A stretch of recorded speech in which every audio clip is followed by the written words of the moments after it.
नमस्कार। प्रथम प्रेमर तृतीय भाग पुणी थे आपण मानू स्वागत।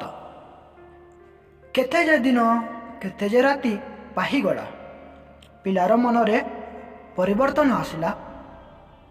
सर्वदा ता चेहरारे हसर लहरी खेलुथिला, किंतु धीरे धीरे सी प्रेमरे पढ़िबाकु लागिला। पिलाटी सर्वदा कहूथिला जे मो प्रेमरे पढ़ी ना, कौ झील को हृदय देविनी।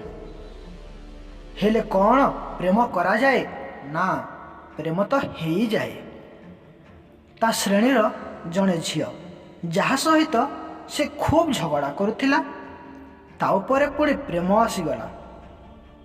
कहा जायछि परा, प्रेम बैरी को निजर एवं समय आसिले निजर लोकंकु भी बैरी करी दिए।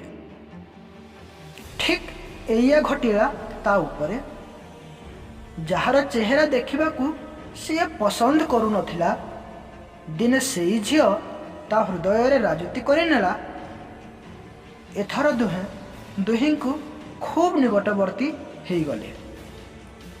सबु काम सब बेले एकाठी करुथिले। झीर मुरुकी हस पिलार हृदय को जीति नेला।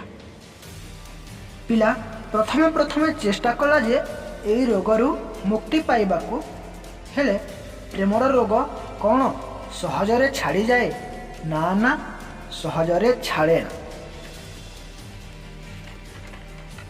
जी जहा कहूथिले, जेते हसुथिले, जेते यातना दुनिया देउथिले भी से झीर कथा मने पकाई सबू भूली जाउथिला।